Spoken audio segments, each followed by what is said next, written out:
нами в гостях знакомитого человека, народного письменника Беларуси Ивана Яковлевича Науменки. Это человек, который сапраўды сцвердзіў, что книга открывает свет. Он академик нашей Академии наук национальной, заслуженный деятель науки нашей республики, вице-президент Академии наук, але, конечно, самое главное для нас сегодня это то, что он народный письменник, хрестоматийный письменник, чьи творы выручают и дети с самых первых классов до опошних в нашей школе, и наши студенты ПДУ. Иван Яковлевич, вам слово. Людмила Дмитриевна, на початку трохи мене перехвалила. Я був віце-президентом Академії наук, а тепер ні, тепер, правда, титул мій ще гучніший. Головний науковий супрацовник. Академии? Не Академии, а Института литературы. Института литературы. Так вы, да, вы были директором этого института, теперь Да, головным науковым вице-президентом. И вице-президентом, так. Да, теперь вот такая справа. Так что вице-президенты, які тепер працюють, можуть покрывдзіцца, тому що їх нікого не назвали, а бачите мене, які... Я просто посышел, тому что по-взрослому уже не... Ну, Иван Яковлевич, титулы даются раз и назавсёды. Ну, это так. Оно было. Ну вот, а все остальное... Як быццам правильно. Правильно. Так. Як в этому самому. Все хорошо, прекрасная маркиза. Да. С исключением пустяка. Ну, не будем серьезны. Иван Яковлевич, вот скажите, калі ласка, вы написали про пакаленне юнакоў, якія пайшлі на вайну, глыбей за ўсіх наших пісьменнікаў. Вот менавіта пра гэтых учарашніх школьнікаў. Скажите, вы свядома гэта рабілі, портрет пакалення пісалі? Ці ён сам напісаўся сам сабой, вот по меры ўзнікнення нейкіх, з'яўлення нейкіх аповесцяў? Вы знаете, и свядома, и действие, ну, такая уже доля моя. Я лягчэй за ўсё пишу, калі што нешта бачу. Про свое, перажитое, ці нават, няхай сабе чужое, але я просто ведаю яго добра.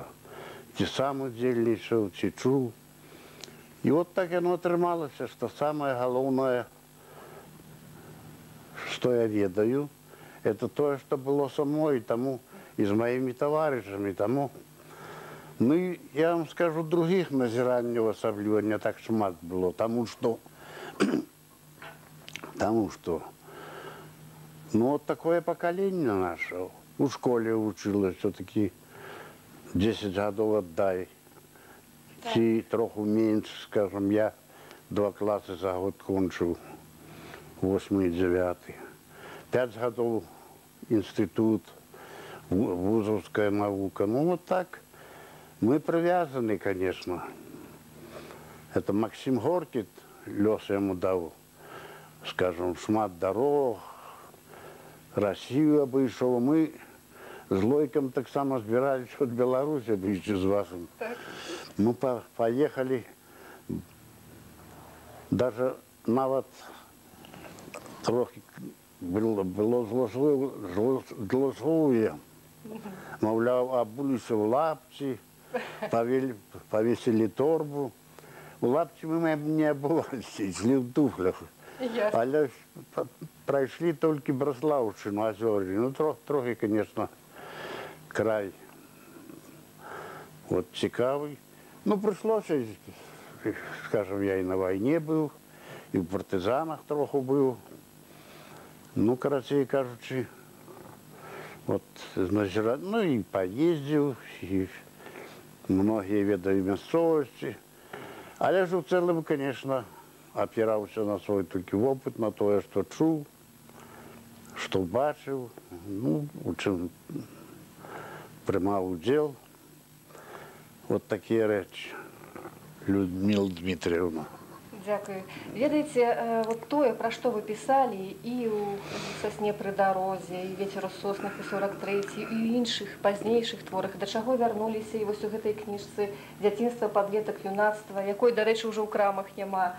Вот усё гэта зараз ізноў па-новаму цікавіць і даследчыкаў літаратуры, і чытачоў проста, і вучняў.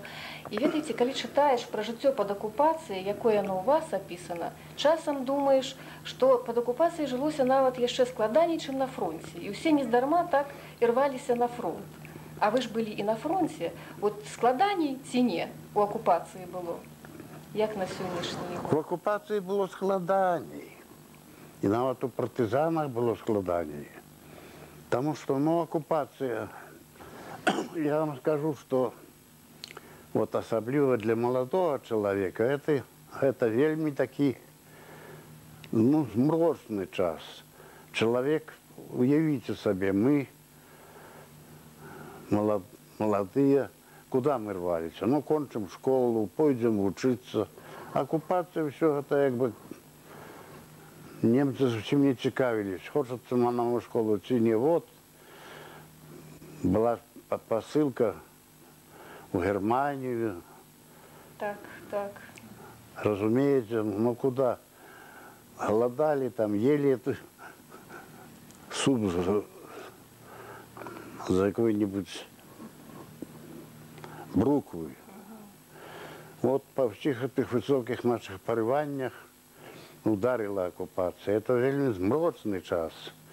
Притым, уявите себе, 20 век мы, скажем, меня оккупация уже застала после 9 класса. Я говорю, что 2 класса за год кончил. Ну и вот тебе поривання. 10 клас, після його, а чому я кончив? Ну, з хлопцями, щоб йти в науку, хоча в цей час і у нас недобре нечто відбулося. Ввели плату за навчання, вже тільки чисті видатники могли трапить. А мы уже все остальные, 1-2 четверки, что получить можно, але уже стипендии не получишь. А мы богачей были невеликие, коли держава не даст копейку, то и учиться нельзя. Ну вот, и тут оккупация. Уявите себе, что такое оккупация? Пришли люди с чужой краины. У них так само есть дети. И они, чтобы не оправдаться, показывали карточки, фотокартки со своими детьми, со своими фрау. Але ж ты пришел уже у якости завоевника. Да еще немцы, те самые немцы, которые, скажем, дали нам Бетховена, музыку, философов славутых. Это самые немцы пришли с дубинками резиновыми, расстреливали, так сказать, вешали. Полная противоположность тому, что давала, скажем, Германия не в 19 столетии. Пришли как забойцы, как каты. Ну и вот, коли ласка, ты 10-классник, 9-классник, грамотный, письменный человек, и вот тебе, вот тебе який лёс. Ну, конечно, молодь не скаралась, партизана йшла, у кожному більш-менш видними. Ну, поселку створалися подпольные группы. Наша молодь добро отреагировала, хотя и загинуло много. Вот такое. Тому возникло желание, конечно, дома рассказать про все это. Просто я и теперь думаю, скажем, я от «Сосна придорожья», «Ветер в соснах», 43-й, написал эту самую оккупацию. Але теперь же треба другое написать. До речі, это тяжко пишется.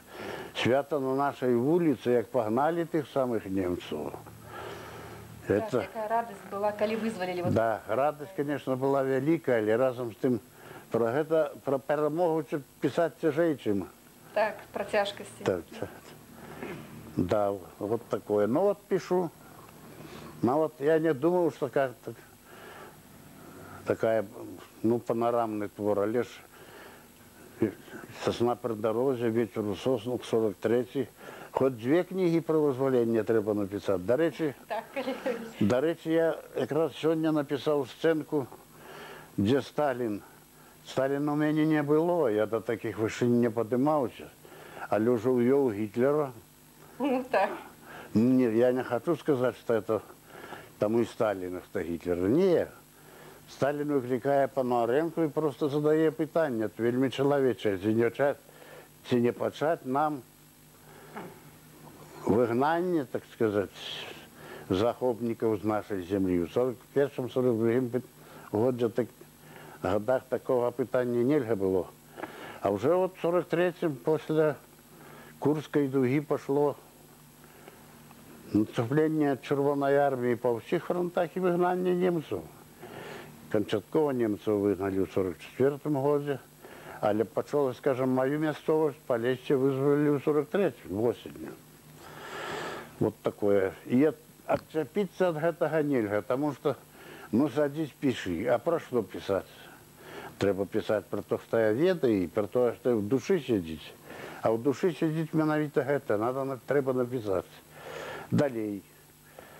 Як написать? Ну, я могу докладно написать, як визволяли Майя Василевича, я сам удзельничав у этом визволенні.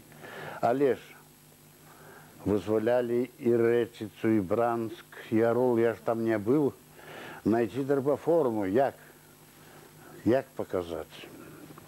Ну, поэтому, але може нечто зроблю. Ну, конечно, я упевнена, что это атрымаецца. Іван Яковлевич, у вас ваши герои, вот уже на фронте, яны читают Канта, Гегеля по-немецку. Ваш герой, читая Гамсуна, Викторию, читая по-немецку. Конечно, и вы сами писали, и Коваленко про вас писал, и іншие критики, что не треба отасамліваць абсолютно героя Ивана Яковлевича з Иваном Яковлевичем. Але в той же час аўтабіяграфізм моцны. Вось, скажите, калі ласка, сапраўды было дастаткова много таких героев вот на фронте, якія такую адукацию имели у вас у развитии? Тут я вам скажу, по-перше, не забывайте, ну, это слово, може, не треба вживать. Мы же уже были люди фактично середньої едукації. Далее у нас, наприклад, у мене, мої товариші, Іван Довжик, вот, Амапрей Брель. Ми чомусь, якби зговорились, ми ж не ведали, що війна буде. Але ми ще до війни, у нас вельми древно викладали німецьку мову. І ніті вже перед 10 класом ми з жахом відчули, что не умеем по-немецку до 10 полечить.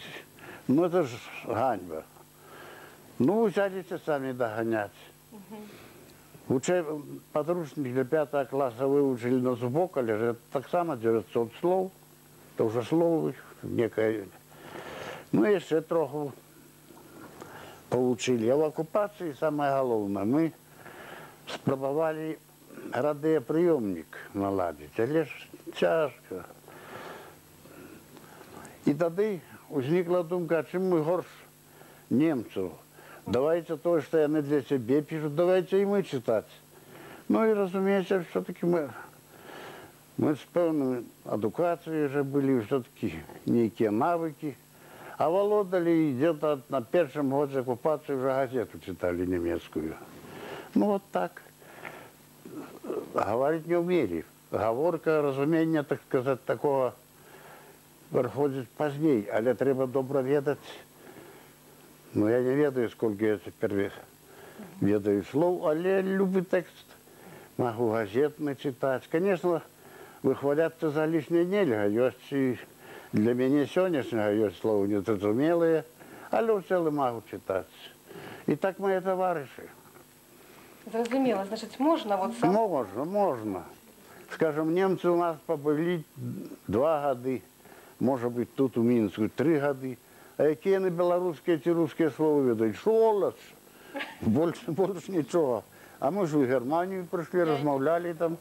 Веды, конечно, полепшили, потому что где-то размовную мову я больше-меньше володал уже в Германии. Потому что на кожному кроку пытаешься, то другое. Вот, ну вот так. Зрозуміло. Іван Яковлевич, у вас ёсць узнагарода, орден Чырвонай зоркі. І ёсць згадкі ў афіцыйнай літаратуры нашай, можна знайсці апісанне вот той аперацыі, за якую вам гэты орден далі. Раскажыце, калі ласка, вот як это адбывалася. Бо у нас не кожны народны пісьменнік, той, хто сапраўды на фронт трапіў, мае такую узнагароду. Ну, по-перше, червоная звезда, червоная зорка – это не самый головный орден. Там мои дети думали, вот Таня, яка теперь в Москве живет, и выкладывает речи так само, ну, в институте Гнесиных. Так она думала, что червоная зорка – это как звезда, золотая звезда. Червоную зорку давали, это коли уже хочется. Червоную зорку многим давали.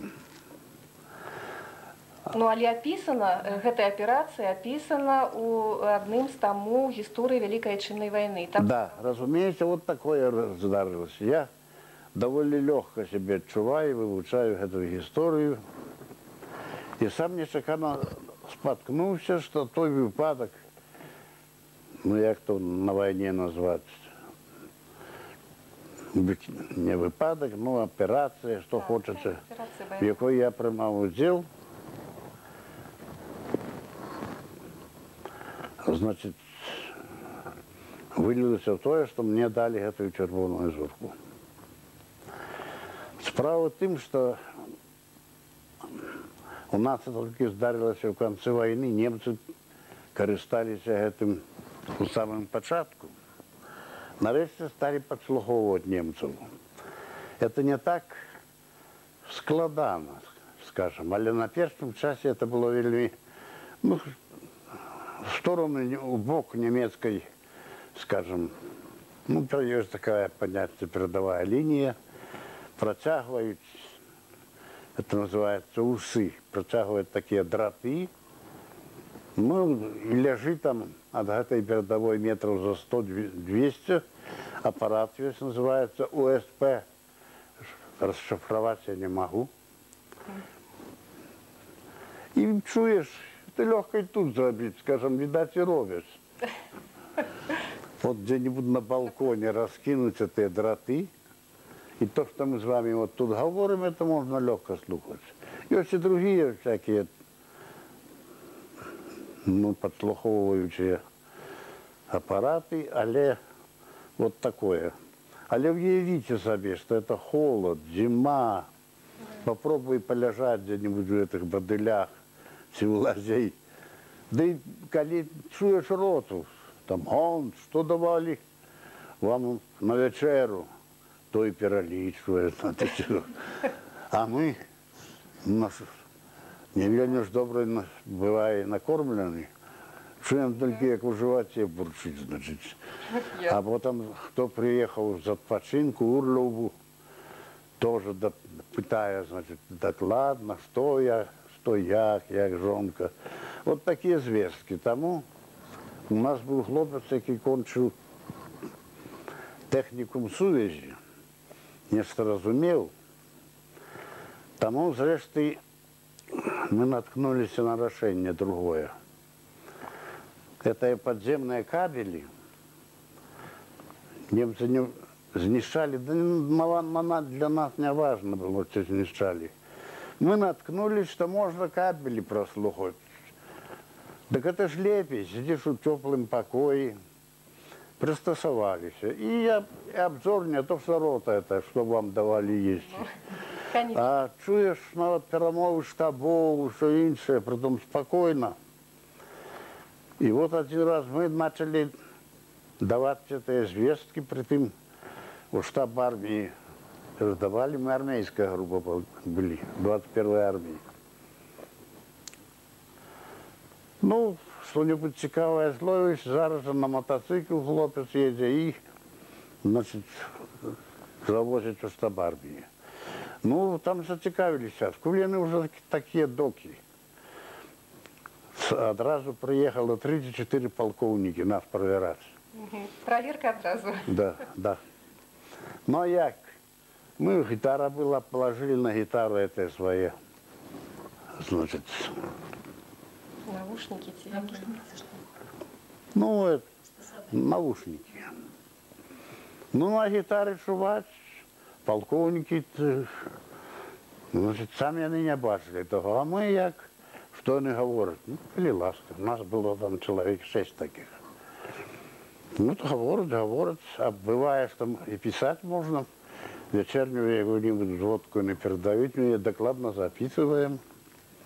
Вот и им показали, мы просто жахнулись, что так это мы можем. Все немецкое чуть. Но вот это было, это наведывание этих полковников, в вынику было то, что вот дали мне вот этот орден. А еще была вельми важная, может, но сыграла большую роль. Мы подслухали, что там, где наша армия, штаб близко, немцы собираются взорвать водохранилище. Ну и передали. Ну и сапраўды не взорвали, а лишь как наши были там. Это Нейса, Нижнелужицкая. Вот. Так. Как передали это,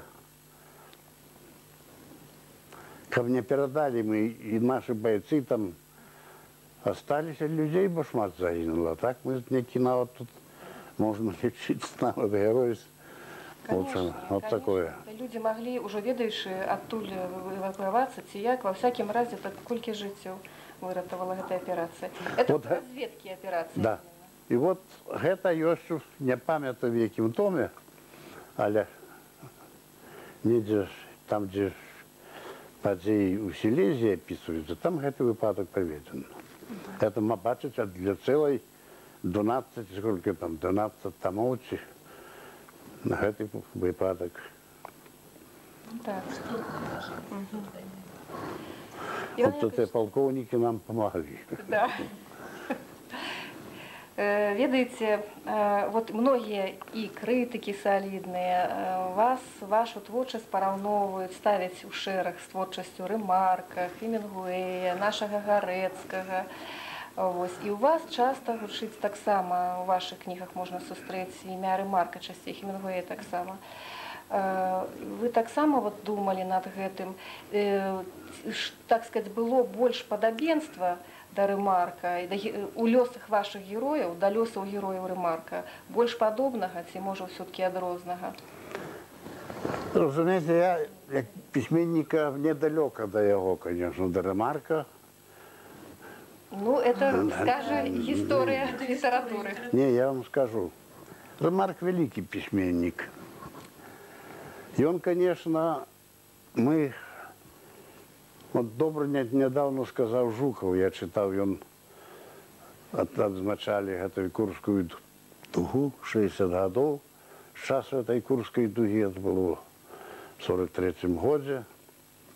И там русский письменник, теперь старшиня Союза русских письменников, пытал, что вот мы перемогли тут немцев на Курской дуге. Немцы еще были довольно мощные. Вот скажите, сопоставляючи нашу армию советскую и немецкую, как вы на это глядите, что было мощнее у немцев, что было мощнее у нас? Так. И Жуков отказал.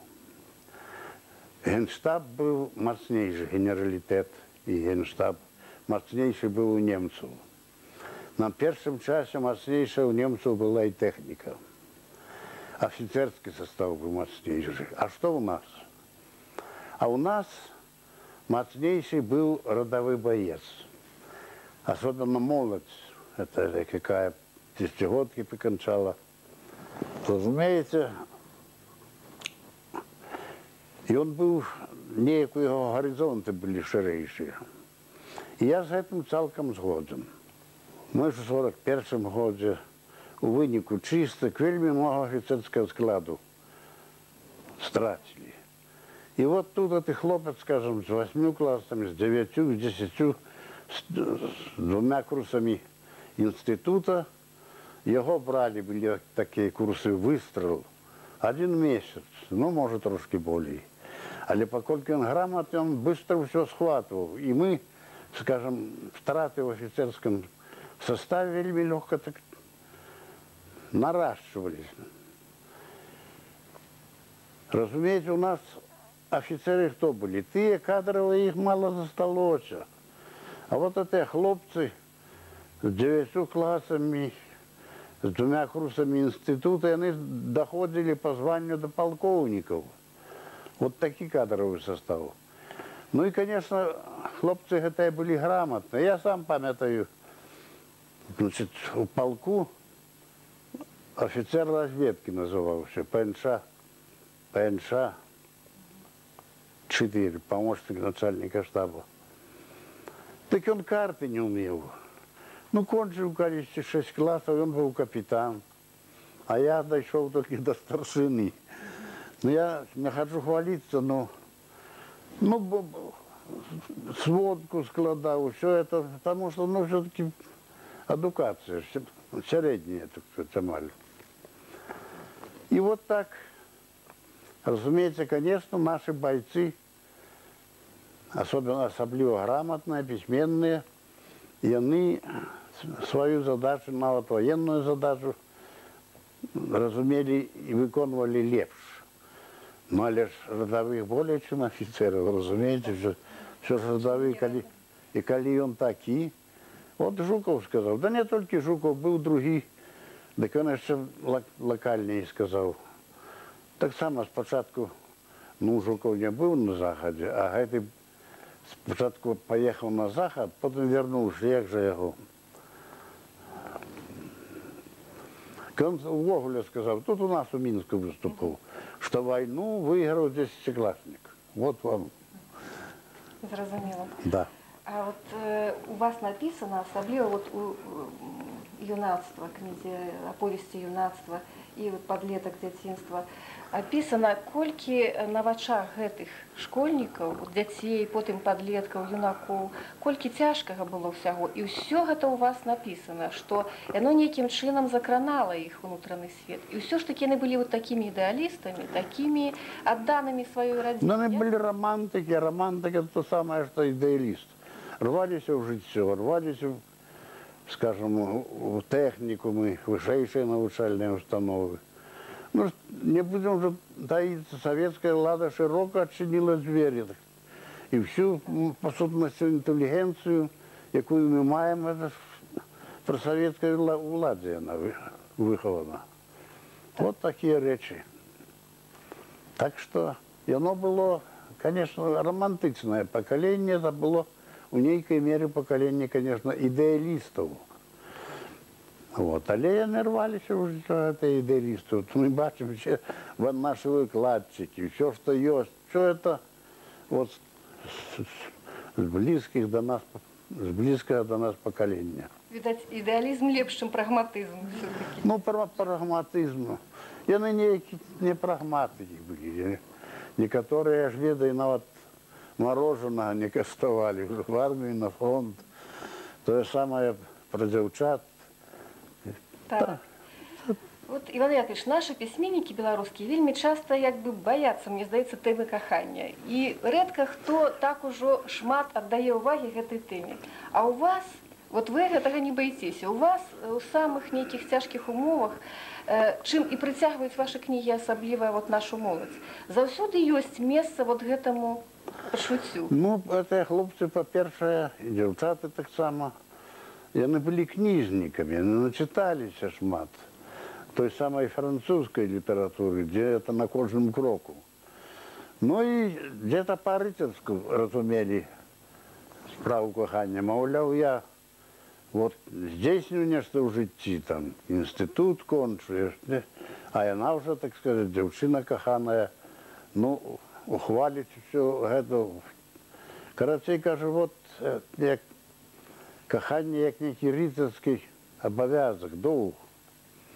Ну и так вот, конечно, не заўсёды это получилось. Теперь мне цяжко, вот теперь я гляжу на гэта, як вы кажете, прагматызм. Не, это жылі ж все гэтыя юнакі і дзяўчаты. Добра, что могли купить какую-нибудь, ну, курточку, ці що так. Мы жили в той час, коли все это было тяжко здобыть. Где тут уже прагматиком быть? И сидели эти хлопцы и девчаты по интернатах. Карацей, кажучи, нічого доброго вони не бачили. А от были люди так с великим духовным наполнением. Я же говорю, идеалисты, романтики. І перажылі многа такога цяжкага Цяжкага. і пасля вайны вот Да. все роўна нягледзячы на тое што вы пісалі вот у інтэрнат на Нямізе все-таки праглі вучыцца і вот як цяжка прызнавалі іх заслугі вялікія ўсё-таки гісторыю падполля. Скажыце, калі ласка, ці дакументальная тая гісторыя, якую перажывае ваш герой Андрушкевич з этой брашурай «Клінскія маладагвардзейцы»? Это было с другим. И он, правда, ён пришел в литературу, але завар'яцеў. Яго давно уже нема. И он написал роман про некую ткацкую фабрику. Фильм был, и уже позднейшее выскалялись, что головная идея фильма «Не треба красти казенных ниток». Як его... Была брошюра, она называлась «Жлобинские молодогвардейцы». Книжечка. После сбили, так сказать, ну, может, и он из-за этого крануся розумом. Я не могу вам вот теперь вспомнить, но он был. Теперь его нема. Вот прозвище его, ну, не вспомню теперь, але он есть. А книга докладна. Жлобинские молодогвардейцы. Вот ці правда, што толькі Фадзеева з яго маладой гвардіі прызнавалі доўгі час, а наших падпольшчыкаў... Да, у нас, разумеется, было табу. Вы же видите, подпольщиков у нас было много, в каждом больше-меньше. В Минску их было, наверное, больше 100 групп. Але тут это связано, что это подпольщики, как и разведчики. Разведчику потребна крыша, дах. Вот 17 мгновений весны. Это реально, так сказать, взято. Але ж это наш разведчик проникнуть, ну, пролезать в СД, в гестапо. Коли ты разведчик, это дозволялось и усвалялось. Але ж тут у нас, коли он был подпольщиком, ему ці нават сувязным партизанским. До речі, наша подполье подобрала разведка. Притым самая сапраўдная разведка, военная разведка. До войны она называлась группа УПРА, это управление разведки. Теперь она называется военная разведка. Але это была, ну, сапраўдная, так сказать, разведывательная служба, и они давали, так сказать, и нам, у тем лику, давали документы, что был, так сказать, вот в разведгруппе, работал разведчиком в тылу советской армии. Это уже так. Ну, а это что партийные органы?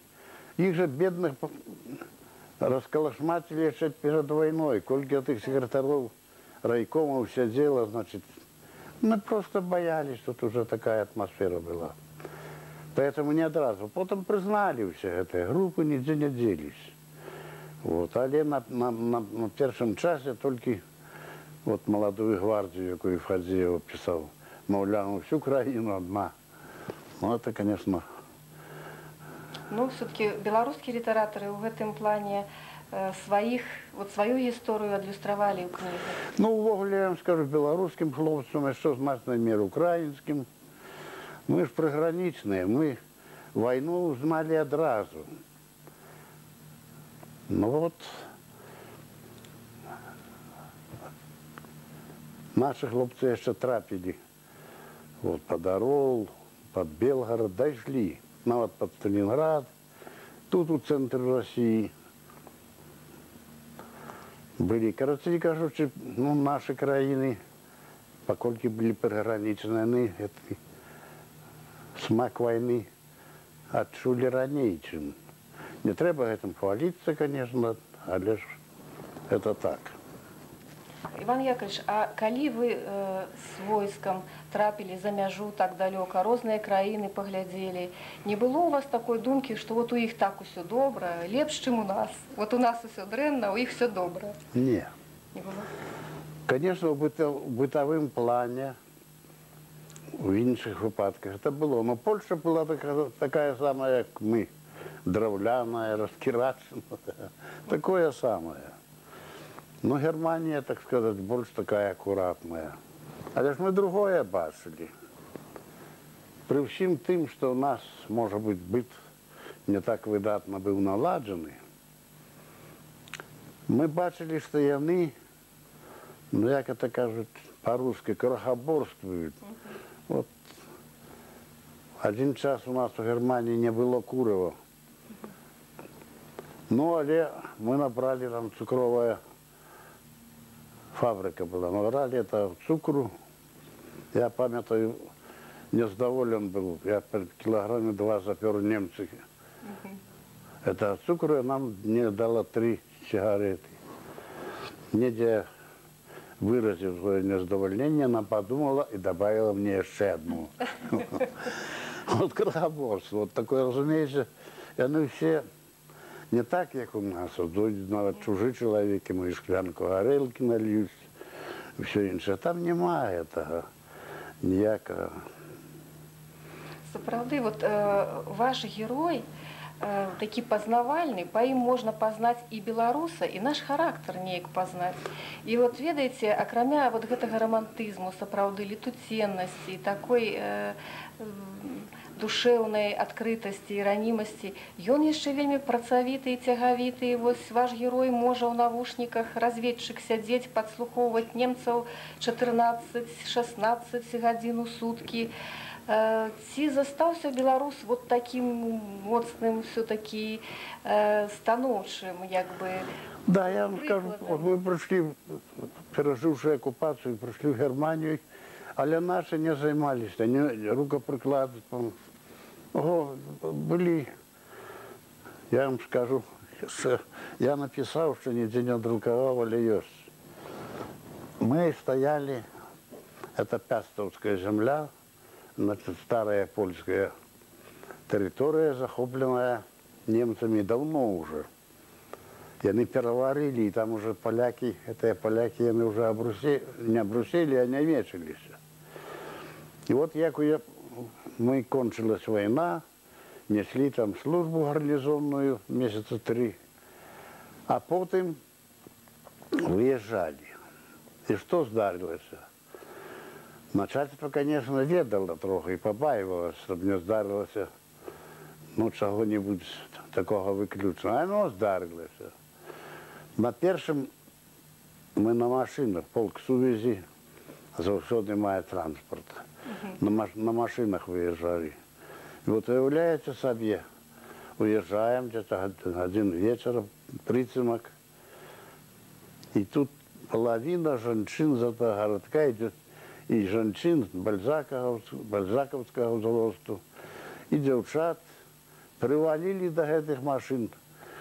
И не соромятся, плачут. Я-то подумал, а сапраўды, а что им светило? Хроника, кинохроника показывала их, значит, як тут сказать, мужи, господари, маршируют. Они ж своей жіночої одинокости проводили этот час. И поэтому ніякого сорому вот проводить весь жіночий склад городка пришел проводить. Перенесли на ночь, еще больше на то, ночью никто не бачится. Так. Вот такое. Вот так кончаются войны, так сказать. Вот. Так, и вы вот про это написали, а у нас же вельми мало. Я, по-моему, вот Бондаров написал, нечто такое каханье вот нашего солдата, да, и немецкой девчины. Это правда, оказывается, была и у таких? Ну, конечно, ну что ж вы, життя є життя. Война почалася в 1939 году, в 1945 ей уже было 6 годов войны. Но это и сидели. Ну что же им робить? При Гитлере это не зробишь. Там были наши люди, лишь за совесть иностранцам, иноземцам. Там моцно карали. А это правда. Так. Іван Яковлевич, ви прийшли у нашу літературу поруч з многімі письменниками, з цілим шерагом наших письменників, які так само писали, здавалося б, про той же самий період, на ті ж самі теми. Але кожен застався індивідуальністю. А як у вас складывалися відносини з письменниками свого покоління? З ким ви сябруєте, може бути, з ким більше сябравали, з ким менш, цікаво? Ну, мне не пришлось делить с кем-нибудь славу. Мне як так довольно так мирно было. Вот теперь, скажем, я не хочу прозвищ называть. Это ж пойдет по всей нашей краине. Так. Але, скажем, вот один помер и покинул дзённик. Ну, на его налетели, на что в тем дзённику. А он, видать, перед смертью треба всем даровать. А он наоборот, так сказать, десь, ну, отчув себе покрывдженными. Той такі, гетак такі, это ж. І тим більше редактори, де треба такое друкувати. Це справді, що ж ти вже там не взвисишся. Ну, може бути, десь не добрав чого. Ну, такое редко я бачив, читав дзённики русских письменников і других. Такое не треба, от такое. Некий кар'єризм, навіть доходячи з життя. Конечно, видать, сапраўды, христианские такие повинны быть, скажем. Да. А у вас есть дзённік, Іван Яковлевич? Ну, что мне дзённики, коли, дай Бог, напиши оповедание и друкуй. А поздний час я, правда, у меня есть теперь много чего такого не надруковано. Ну, може, надрукуємо. Іван Яковлевич, у вашій прозі заўсёды ёсць таксама і гумар, што таксама рэдка бывае. Адзнака вашай творчай індывідуальнасці, калі ўжо ўжыць такі тэрмін, можа быць, груварскі, гэта таксама і гумар. А як вы ставіцеся да эпіграм якіх-небудзь у свой адрес? Допустим, у ананімнай паэме «Сказ про Лысую гору» там сказано, што усе прафесары, дацэнты перад навуменкам адным, нібыта дробязныя цэнты перад далярам залатым. В Америце якраз быў. Много эпіграм, розных анекдотаў ёсць пра вас. Гілевіч прызнаўся, што это ён напісаў. Ён, конечно, пісаў, і, можа быць, галоўны аўтар. Я сам это бачыў яшчэ. Там ёсць такі, не ўсіх знаеш пісьменнікаў, забываеш прозвішча. Аўрамчык, можа? Не, Аўрамчык памагаў яму. Турнепсы ў воду храбашчу. Это стиль Гілевіча, конечно. Ну, конечно, гумор это... Ну, гумор, я вам скажу, гумор, по-моему, это ввогуле для беларусаў некай прыкмета светаадчування. Беларус ніколі не быў залішне багатым, ён жыў, поэтому ён с усмешкай глядзіць на навакольны свет. І калі праз нашу літаратуру, то я уже як літаратуразнаўца вам говорю, прости, то гумор быў амаль у кожнага пісьменніка. Вот бярыце вы ад наших ананімных гэтых паэм, праз Дуніна Марцинкевича, Багушевича, ідзіце далей, Купала, Колоса. Купала ж паэт высокі, романтик, а таксама не мог абысціся без гумору. Возьмите Павлінку нашу, вся построена на гэтых. І, до речі, такої комедії ніхто другий в Білорусі не написав, не здолів написати. Пан Биковський тут, гумор буває, ну, це трошки знешне. А этот сам образ гумористичний, ці в этом, навіть у гэтай комедії. Тутейшие? Тутейшие, да. Микита Зносок. Іван Яковлевич, ваші книжки, вот Якуб Колос і Янка Купала. Якуб Колос – духовний облик героя, Янка Купала – духовний облик героя. Яны Премии, теперь уже не духовно, а просто. Просто Якуб Колос, да, Да. и Янка Купала. Тоже не духовно. Это уже выдание. Ничего больше. Так, это выдание 80-го года. Так, а это... Это я хочу теперь выдать теперь. Да, Яшчэ. да, 82-го. Вот яны былі абсалютна новым словам у нашай навуцы тады. Тады ж сітуацыя была іншая, і прыходзілася вот адкрыць, вам прыйшлося, так аказалася, што гэта вы былі, адкрыць па-новаму гэтых пісьменнікаў. Як пісаліся гэтыя кніжкі? Ну, был у нас ректор Севченко. До меня чомусь ставился, ну, приязно. Может быть, навіть більше приязно. А йому треба були докторы. Ну, що ти не можеш написати? Возьми, напиши. І він, звісно, не вельми відрознював мовознавство від літературознавства. Ну, як у всякий, по-русски кажучи, технар. Але чоловік був хороший. І от где-то він мене просто примусив, напиши ти, хай у нас доктор буде. Ну, я, конечно, я уже к тому часу, это 64-й год, уже годов 10 поработал, уже некий опыт. Сам думал про Колоса, Купалу, хто яны. Ну, не одразу, конечно, годы за 4-7 написал, вот вам. Так просто все. Да. Ну, опыт некий был уже, конечно. Зараз вот так... Я вам лечу, я вам скажу, Колос мудрый. І Купали так само. Для нас, білорусів, от, які, ну, десь у славянстві, може бути, опошні, ці не самі опошні, прийшли вже к усвідомленню того, що є білоруський народ, є білоруська нація.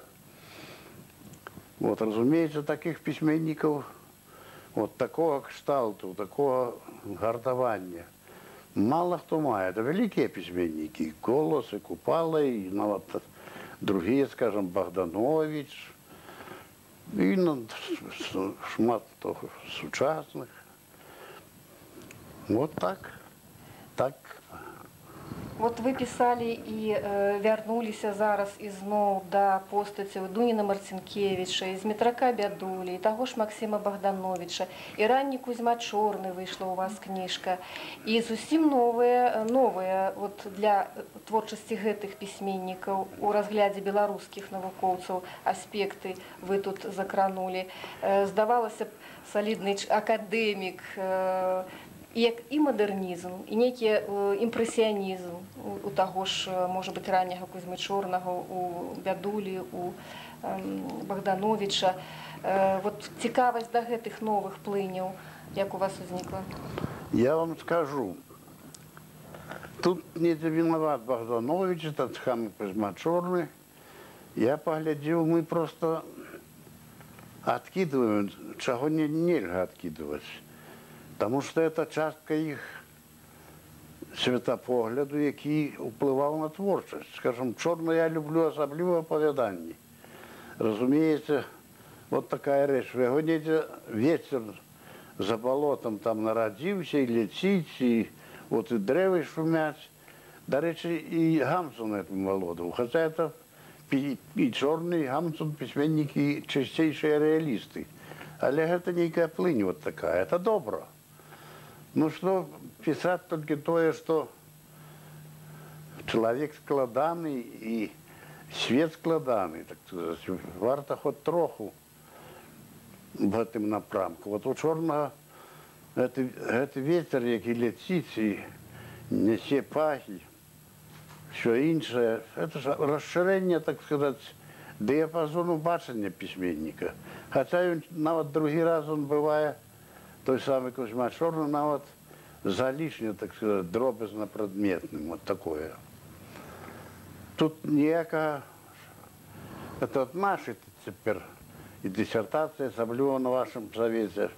Да, вы як член вучонага савета па абароне дысертацый, Да. кандыдацкіх і доктарскіх таксама шмат і кіраўнік вучонага савета ў акадэміі па абароне дысертацыі. Мы трошки модернизм не зусім так охотно пускаем, як ваш совет. Лойку я не хочу, это мой товарищ и сябра, але ён, ну, больш добродушны такі. Да. Ну, у ваших працах таксама, бачыце, пра мадэрнізм сказано. Да, ну, няхай, модернизм, самое злостное имя-то светапоглядная рэч. Свет нічога не варты, мы до этого не дайшлі, ніколі не дайдзём. Іван Яковлевич, у вас шмат і кніг для дзяцей, якія ўваходзяць у школьную праграму. Па сутнасці, наша школьная праграма, акрамя твораў вот «Бядулі», «Дубоўкі», яна абапіраецца на вашы кнігі. І вот «Вайна каля цітавай копанкі», і асабліва зараз «Дзяцінства», «Падлетак», і «Пераломны ўзрост», выдатныя аповесці. І многа ў школьнай праграме аповесцей вот гэтых юнацкіх, «Дзе вайна» і «Каханне». Скажите, а вы сами вот у школьной программе, что б на першие позиции со своих творов вылучили, что вы хотели, как дети вывучали найперш? Что? Ну вот, по-моему, давно пришла «Война каля цітавай копанкі». Да. А так, ну, нехай берут, что хотят. Я был в этом совете по подручниках.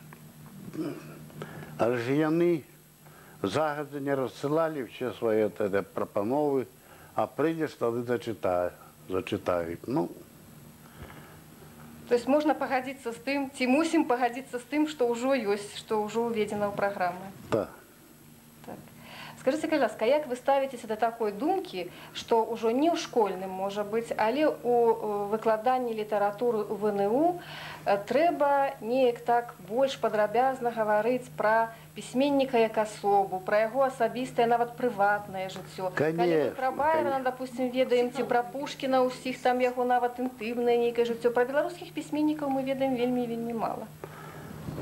Абсолютно правильно, потому что калі ведаеш пісьменніка так з гэтага інтымнага боку, больш разумееш яго творы. Ну, скажем, Кузьма Чорны. Я ще не тільки ранній Кузьма Чорны написав. Ще буде книжка Кузьма Чорны об'ємістая. От ён разом, ще другий письменник есть, поехали в Слуцк, город, близкий к Кузьму Чорному. И познакомились с девчатами. Вот мы нигде не... Я напишу. Так, вот сапраўды, мы ж пра Пушкіна ўсё ведаем, а пра Кузьму Чорнага абсолютно так само был романтик. Чалавек, да. Так само был романтик. И вот этот письменник, по-моему, яны з Єзепом Пушчем ездили. Выбрал себе девчину, якая за Пушчем поехала у ссылку, як жонки декабристов. А Чорнага обедать водил ее в ресторанах тут у Мінску.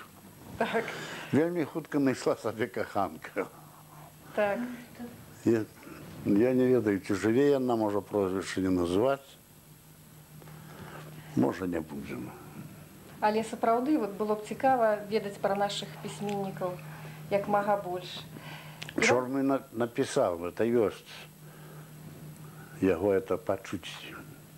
Там цыганка, но она некая цыганка. Это была, ну, наша... Прототип, наша белорусская. Наша белорусская. И он написал. Ну, написал докладно, так что... Ну, это был так само великий письменник. Психологии ведал. Іван Яковлевич, а якія часы вот у нашым саюзе пісьменнікаў беларускім, на ваш погляд, такія, можа быць, плённыя, цікавыя у жыцці нашага саюза пісьменнікаў? Ну, я, видать, не откажу докладно на ваш. Ну, для вас асабіста просто, можа быць, больш яркія і цікавыя, да, часы, калі было нешта, можа быць, значнае, паваротнае, чаму вы былі сведкам? Таму што складаныя часы нараджаюць вялікіх асоб, усё-такі значных асоб, яркіх асоб, з якімі мы звязваем гісторыю літаратуры. Ну, вот гэтыя пісьменнікі старэйшага пакалення, якія яны былі, конечно, цікавыя. Я не хочу сказаць, што яны ўжо апякаваліся малодшымі, залічна малодшымі братамі, ім часу не было. Але, разумееце, яны былі больш-менш прынцыповымі. У всяком выпадку нельга было чакаць ад таго Мележа, ці ад таго Брыля. Вот.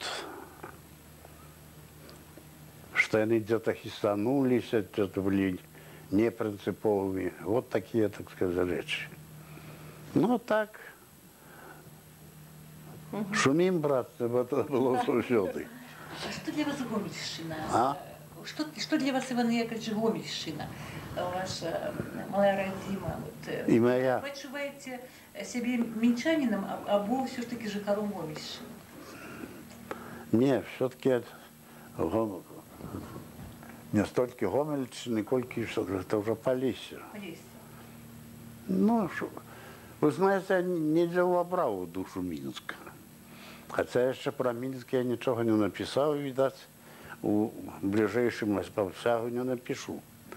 Але Мінск хороший город, і мясцовасць хорошая, розная, і лясы не горшыя, чым у нас на Полессі. Так што пераключымся. Гомельшчына радзіма, але нейкім чынам уже і Мінск становіцца радзімай. Так што... Так. Іван Яковлевич, вот у вас цудоўна апісана ў дзяцінстве і ў ранейшых творах, колькі для дзіцяці значыць прырода, лес, вот гэтыя птушкі, грыбы, колькі у вас вот сапраўды гэтых пейзажаў розных, гэтага жаўталісця, усяго вот такога прыроднага. Вот цікава, а сённяшняму дзіцяці што-небудзь можа замяніць гарадскому, вот мінскаму? Вот мой Паўлік, я помню, это для мяне было незвычайна. Мы з ім трапілі, ну, грибы. Мы трапили на выключенную месцину. Одразу взяли 70, а потом на завтра. И он загорелся грибами, и он теперь уже, когда поедешь, глядишь, он уже перегоняет меня. Ну, конечно, его зрок лепший. Треба. Но ён вийшов у гэтую природу мінську. Вийшов. Тады запытаюся, Іван Яковлевич, вы вот по жыцці аптыміст ці пессіміст? Чым вы знаходзіце падставу для аптымізму, для хорошага настрою? Ну, разумеете, где-то чисто асабіста. Я вельмі, по-русски кажучи, подвержен настрою. Вельмі. Але калі можна в адносінах до такой персоны, як я, сказаць, што які твой светапогляд, я лічу, што все-таки свету збудаван так, што ну, на завтра краху яго не трэба чакаць, што ён, ну, Бог прадумаў, ведаў, што рабіў. Ясно. Разумееце, я читаю цяпер і вот ёсць история Христа. Одна книжка у меня на столе лежит, другая здесь сгубилась. Две истории Христа. Ну, по-перше, не треба забывать, что ще й до гэтага часу тягнуться спрэчкі, ці реальная фигура Христоса. Это вельмі магутная фигура, и раней люди таксама были не дурные. Яны калі выдумали так фигуру Христа. Так. А цяпер яны залі і ў Бібліі, і ў Евангелии залишне много, так сказать, сторонок, где цуды. И теперь нават церковники хочут очистить. Ну, цуды цудами, скажем. Але коли Христос сказали ему, что вот там человек, хлопец, сын якого-нибудь там згвардейцев, бесовства, у ему селилось, он сказал, иди, твой сын уже выратаваны. Ну, конечно, такого ён яго і не бачыў. Залішне много цудаў гэтых. І цяпер самі церкоўнікі хочуць, чтобы это было правдоподобно, ближэй до природы. Но як-нибудь все-таки Христос это так само міф. Мифология. А у Вогле, конечно, фигура могутная. Шкода, что вот мы в своем детинстве, я лечу, в своем юнацтве, это на литературе сказалось, сколько было сюжетов. Мы это христианство не ведали. Я помню, дед мой был вельми таки, ну як-то цікавився. І всі казанні папа ходив в церкву, переказував мені. І водив на сповідь, я сповідався. Где-то 8 годов уже. Поп дал лыжечку, это... Причастя. До причастя. Я сказав, дай ще. Один раз я пішов так само сповідатися, була дівчина, сповідалася дівчина з нашого класу. Сама сповідалася, але це не перешкодило їй донести на мене, що він був в церкві. І на завтра у нас лінійки були такі, особливо в перших класах. На завтра дежурный уже кричал на линейце. Он целовался с попом я не целовался, конечно. Не допустил сам батюшка до этого. Але уже бичевали меня. И эта самая Ульянка, и она до меня добре ставилась, повторяю. Але не перешкодила, девчина все-таки не перешкодила ей на меня наклепать. Да. А в цілому, конечно, нам треба, я думаю, що этой генерації дітей все-таки надо з християнством знайомиться. Ну, уявите собі, а що ми знали про чоловіка, що так уже откидывали, хто збудував цей світ, як він збудувався. Ми ж сьогодні не ведаємо. Сям'я, конечно, вот вельмі много значыць у жыцці чалавека. Вот з дзедам стасункі. А Іван Яковлевич, вы со своими детьми, может быть, с внуками, як у вас складываются адносіны? Ці задаволены вы як вот Задоволений, я ими задоволений. Они не вельми, скажем, не боятся другий раз критикнуть мене. критикують? Критикують. Особливо, мабуть, Павел Іванович, ваш син, який працює у нас на кафедрі, якої ви загадували некалі. Вот зараз ён вядучы. Я думаю, что вы ведете эту кафедру, может, легче, чем я вел. Дякую за комплимент, но все-таки вот до критики Павла Ивановича, может быть, до яго вернемся. Ну, все это нормально, ну что, разумеется. И я своих батьков не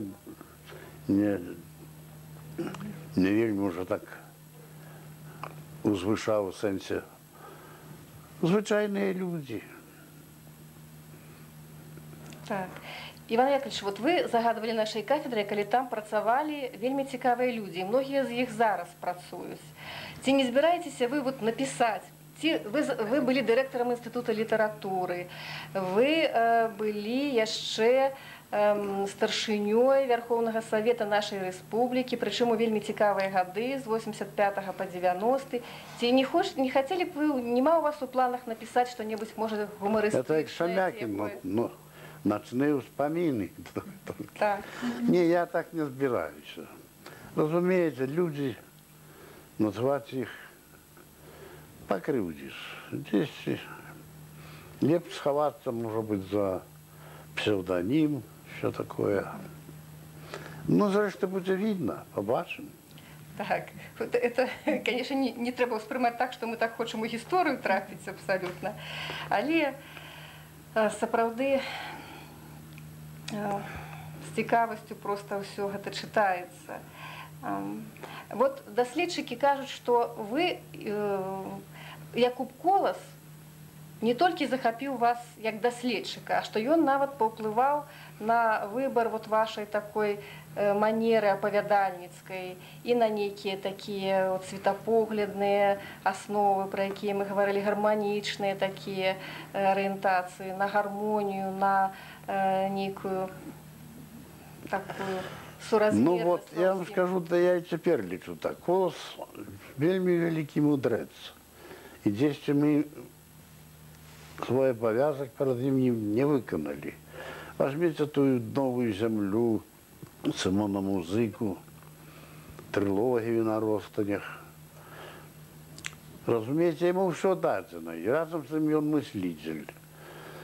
Притым у него есть две речи, про які ми мало говоримо. По-перше, він був пастушком і довгий час, значить, лежав на землі. І ні один письменник не має стільки характеристик от всіх цих кузурок малих, жуков, як Колос. Колос бачив і там, казки життя з цього виросли. По-друге, він був великий дипломат і мудрець. Хто, скажімо, визволив наставників, які приймали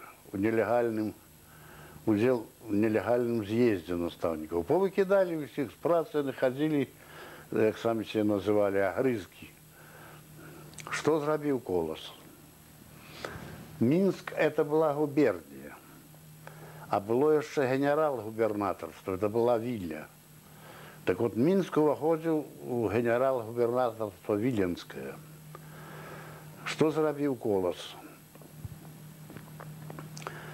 Разумеется, письменники пушкинской поры докарали Пушкина за то, что он, размовлял не только с демократами, более, теперешний термин, а он клюком мог поступиться, и он широких поглядов был человек.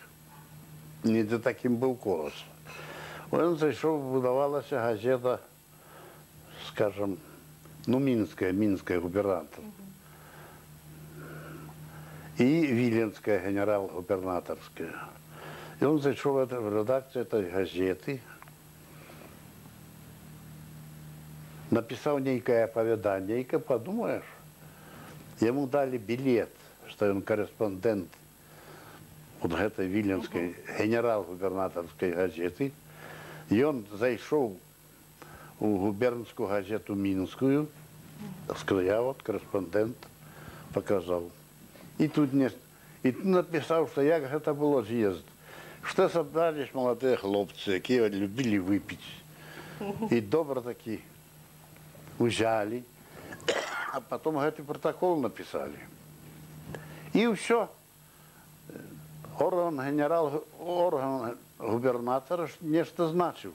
Так. И справу наставников спынили, это была звичайная пьянка. Ну и вот. Выратовал? Выратовал. Так. Вот никто вот про это не говорит. Колос уже сам рассказал. Ну, рассказал сам, третья повесть на русском. Так. Вот зараз у нас такая задача ставіцца перад намі. Беларускую літаратуру як мага шырэй і паўней уводзіць у сусветны кантэкст, неяк супастаўляць з творамі замежнай класікі. Для гэтага, канешне, трэба быць вельмі кампетэнтным чалавекам, знаўцам і іншых літаратур. Вось, вы пачыналі ўжо гэта рабіць у свой час. І Сельму Лагерлёв успаміналі, калі пісалі пра Коласа і многіх іншых. Сапраўды у нас ёсць хорошыя, так сказаць, шансы, магчымасці годна прадставіць нашу класіку в сусветным кантэксце. Я вот недавно зноў прозвішча забыў. У Брэсце ён, выкладчык з Брэста, пераехаў в Америку. Леякумовіч?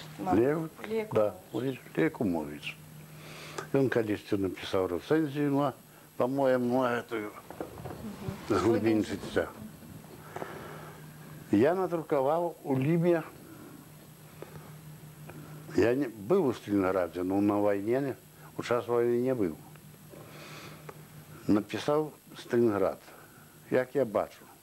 Знову ж сиходячи з світоадчування беларусаў. Дівекумовичу это спадабалася, это сталінградскае апавяданне. Ён звярнуўся да мяне, давай я перакладу, та гонарара табе не будзе, нічога. Я подумал, ну хочешь, так перекладай. Не сумею, не поспел ему отказать. И он переклал меня, теперь есть. Это газетка некая, американская, зместила. И я подумал, что сапраўды, как я, скажем, частей, может быть, именно наш погляд, потому что они друкуют, хапают за... Випадково часто? Не тільки випадково, а й за такі речі, ну, які межують з покров. Що дренно, так от коли ласка. Кон'юнктурне. Але ж Америка сама удзельнічала ў вайне проти Германії. Як там удзельнічала, там суперечностей много, але ж удзельнічала. І бачите, гэта апавяданне цалкам написано з наших, так як ми говоримо, позицій. Ну, американцы надрукавали. Хай друкують, на здоров'я. Іван Яковлевич, а вот якія з перакладаў ваших твораў на замежныя мовы, які пераклад вам падабаецца? Потому что часто письменники застаюцца незадаволенымі, як перакладзены мастацкі Ну, тэкст. по-перше, у мяне не так шмат. Вот, потому что говорят, что есть письменники-революционеры, есть письменники-охранители. Ясно. Но я не хочу, чтобы рассыпалось это самое. Коли уже на то и пошло, может быть, широкому, тут уже не читачу, а слухачу, и не обовязково это ведать. Но я лечу, что всякая революция, так же, как война, лев древний мир, чем это доброе, многое меняет. Ну вот так. И поэтому до всяких этих особливо крутых перемен. Хай лев будет, Больше. как моя мать говорила, хоть по крыше да капусе. Так, каб усе жывыя здаровыя. Іван Яковлевич, вельмі важна, каб кніга пайшла шырэй, далей, каб большая колькасць чытачоў з ёй пазнаёмілася. Вельмі важна, каб яна была перакладзена вот на рускую мову. Ці былі ў вас пераклады? Хто вас перакладаў? Ну, мне особливо з русской мовой пошанцевало. Мне першие переклады зрабіў такі аўтарытэтны чалавек и для нас, и для русской литературы Евгений Мазальков. И он перекладал мои первые сборники оповеданий в Москве. И он перекладал, по-моему, и «Сосну при дорозе», и «Ветер у соснах», и 43-й. Ну, с его легкой руки и пошло. Потом уже перекладали Горбачевы. Это семейство такое, они стояли близко до выдавецтва «Советские письменники». В этом выдавецтве я не лечил, не думал, что задать что такое питание. Але в этом выдавецтве до 20 моих книг, которые перекладены на русскую мову, у меня более чем 20 книг, но 20 были перекладены. Наибольшая колькость вышла советским письменникам. Вот нельзя. Ну, а так во всех выдавецтвах я вот по книжце имел. В советском письменнику, скажем, 20, а может, всех разом, я не надто подличивал. И дед Гиз, скажем, война коллективовые копанки выдавал, и один раз, вот я удалось среди наших классиков роман «Газет». Это чашка была, там такая варта стоит, что... Значит, и в этом, дед Гизе, в роман «Газете», ну, какие еще есть? По-моему, я и во всех остальных, там, по книжце, не шмат. Вот это молодая гвардия, друзья, товарищи. Да. пригожая была. Она обшарпалась. Да, ну, Я по несколько масштабу, разов ага. подписные выдания, вот это уже продолжение Класс. к журналу «Дружба народов». Это они чем добрые, тем поглядите тиражники, там 500 тысяч. Не тираж. Так, поглядим. Да, 265 тысяч. Вот гэтые. Ну, это несколько. І ось так само, так? Один з апошніх, мабуть, з больш новых перакладаў. Вот, скажем, и тут. И книжка полкилограмма с килограмм.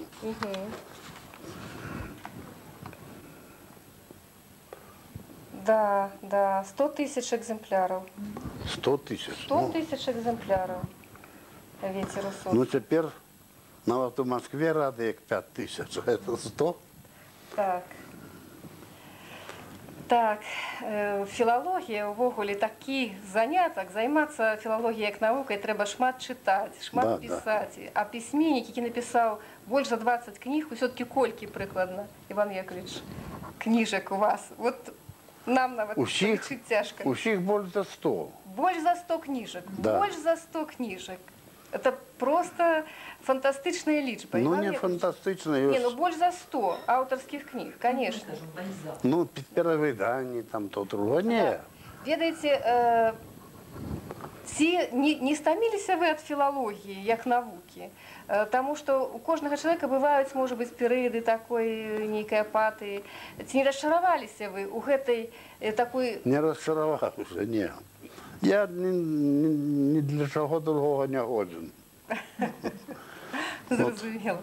Іван Яковлевич, а вот як вы думаеце, вот гэтыя новыя сродкі відэо, там інтэрнэт і гэтак далей, і ці паўплываюць яны на... Яны ўжо паўплывалі, але нічога, літаратура будзе жыць.